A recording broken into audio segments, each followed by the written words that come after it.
Évangile de Jésus-Christ selon saint Matthieu. Gloire à toi, Seigneur. En ce temps-là, les disciples s'en allèrent en Galilée, à la montagne où Jésus leur avait ordonné de se rendre. Quand ils le virent, ils se prosternèrent, mais certains eurent des doutes. Jésus s'approcha d'eux et leur adressa ces paroles. « Tout pouvoir m'a été donné au ciel et sur la terre. Allez, de toutes les nations, faites des disciples, baptisez-les au nom du Père et du Fils et du Saint-Esprit. Apprenez-leur à observer tout ce que je vous ai commandé, et moi, je suis avec vous tous les jours jusqu'à la fin du monde. » Acclamons la parole de Dieu. Louange à toi, Seigneur Jésus.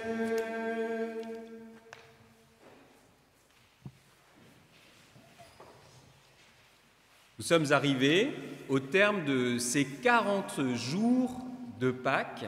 Jésus, pendant ces 40 jours, a vécu un peu dans un intermédiaire, en quelque sorte, entre son état de terrestre et son état de ressuscité. Et là, il entre dans la gloire du ciel. Donc, en fait, c'est un peu comme l'accomplissement de la résurrection, si vous voulez. Puisque, entre deux, il est apparu souvent, il a côtoyé ses disciples. Et c'était important, ces 40 jours, c'est un peu comme l'autre volet du carême. C'est pour faire comprendre la résurrection. Parce que c'est quelque chose d'inouï. La résurrection, c'est un événement qui n'a jamais eu lieu dans l'histoire des hommes. Même quand Jésus a ressuscité des personnes, il a fait 3 résurrections dans sa vie, mais c'est plutôt des retours à la vie terrestre. Et là, Jésus, c'est plus pareil. Il est en Dieu. C'est pas seulement la vie de Dieu qui est en lui, c'est lui qui est complètement dans la vie de Dieu avec son corps et son âme. Donc il apparaît, il disparaît, il n'a plus la même temporalité, la même dimension physique qu'au cours de sa vie terrestre. Et le réaliser, le comprendre, c'est important, ça prend du temps. Et donc les 40 jours, c'est pour réaliser ça, réaliser que Jésus est vivant en nous. Et avec son ascension, bien, les disciples comprennent qu'ils ont le ciel dans le cœur. Le ciel que Jésus a établi sa présence dans leur cœur, et en montant au ciel, il ne les quitte pas. Et donc quand ils trouvent la présence de Jésus en eux, ils trouvent Dieu avec sa gloire, sa présence est éternelle, et donc ils ont le ciel dans le cœur. Et nous, c'est ça qui nous arrive aussi. Et comme chrétiens, en accueillant Jésus, on peut avoir le ciel dans le cœur. Et ça donne une dimension totalement différente à notre existence chrétienne. Il y a une image que je trouve qui est très forte, ça n'est pas pris dans les lectures de l'Ascension, mais ça pourrait, dans la lettre aux Hébreux, l'auteur de la lettre aux Hébreux dit « Jésus, c'est notre ancre qui est lancée au ciel, l'humanité de Jésus. » C'est comme une ancre qui est jetée au ciel et qui nous permet de nous accrocher solidement dans notre vie terrestre. Donc le bateau, il a son ancre qui lui évite d'être fracassé sur les rochers en cas de tempête. Eh bien, avec Jésus, on a cette ancre qui nous arrime au ciel et qui fait que notre vie sur terre, elle est solide.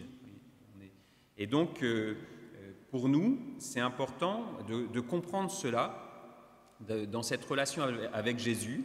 C'est ce lien avec le ciel qui nous aide à bien vivre notre vie terrestre, notre vie présente.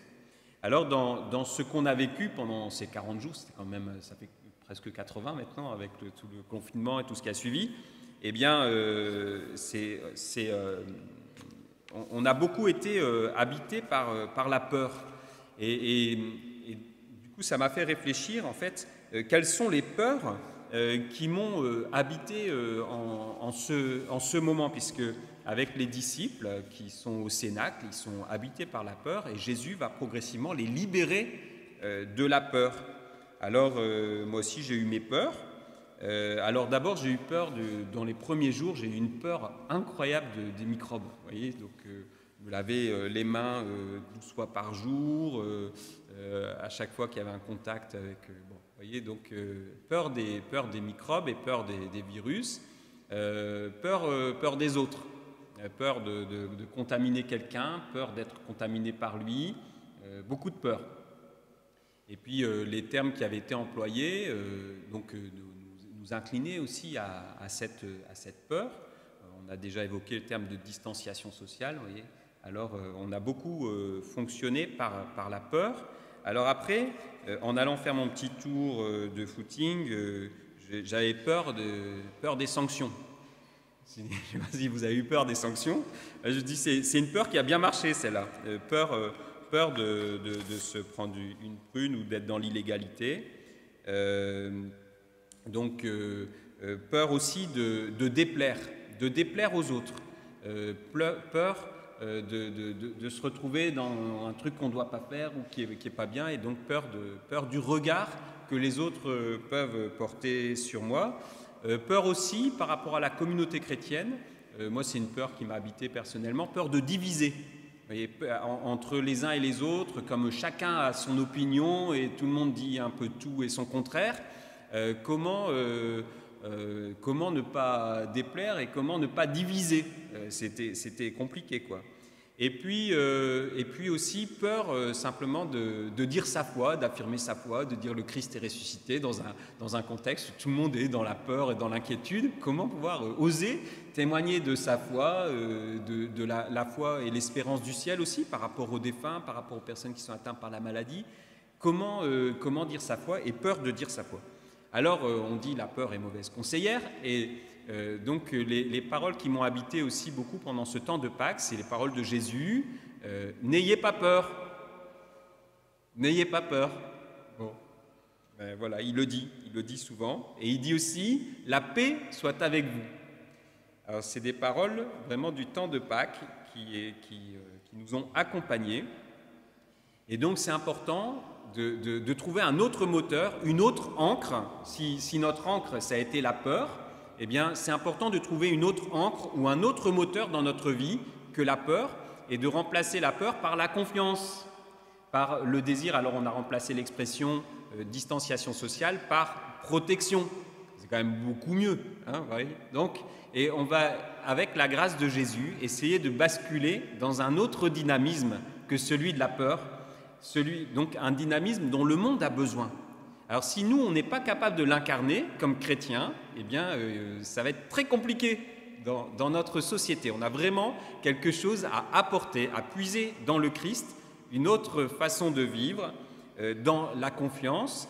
Et on voit à l'Ascension, les disciples sont libérés de la peur, mais il leur manque encore quelque chose. Ils voient Jésus, et ils disent à Jésus, vous avez entendu dans la première lecture, « Est-ce maintenant que tu vas restaurer la royauté en Israël ?»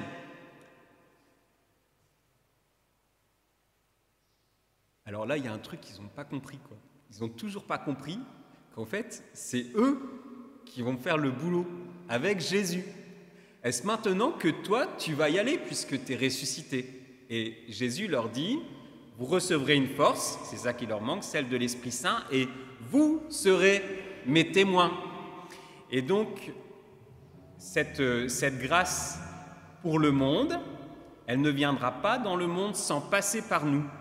Et donc la question qui nous est posée maintenant, dans ce temps de neuvaine à l'Esprit Saint, c'est est-ce que je veux bien que l'amour de Dieu, la paix du Christ, la confiance passent par moi? Est-ce que je veux bien l'incarner pour ce monde? Puisque mon cœur, c'est le ciel, où Dieu a décidé d'habiter aussi sur terre, eh bien, ma vie aussi, c'est le lieu où le royaume de Dieu va commencer à se répandre sur terre. Ça ne se fera pas sans moi. Dieu n'établira pas son royaume sur terre sans chacun de nous. Et donc, on se dit, comme les apôtres, mais Seigneur, on n'a pas la force. Et Jésus nous dit, c'est pas grave, je vais vous la donner, la force. C'est l'Esprit Saint. Il suffit de la demander et je vais la répandre sur vous. Alors, en ce temps de neuvaine de la Pentecôte, demandons cette grâce. Seigneur, donne-nous ton Esprit Saint, donne-nous ta force et consentons. Acceptons que Dieu nous fasse confiance, qu'il nous aime et qu'il nous choisisse comme ses apôtres. Alors, chacun aura sa façon de faire. Vous savez, chez les apôtres, c'était vraiment l'Arche de Noé, il y en avait tous les genres, tous les styles. Chacun a joué sa partition et ça a fait quelque chose de très beau parce que le chef d'orchestre, c'était l'Esprit Saint. Alors demandons cette grâce pour notre paroisse, demandons cette grâce pour toute notre Église, que nous ne nous dérobions pas à la joie, à la confiance, à la paix que le Christ veut donner ici sur cette terre. Elle passera par nous, elle passera par nos cœurs, elle passera par nos vies. Alors Seigneur, nous voici devant toi, nous voulons te dire notre disponibilité pour que tu fasses de nous les instruments de ta joie, les instruments de ton amour et de ta paix pour ce monde. Amen.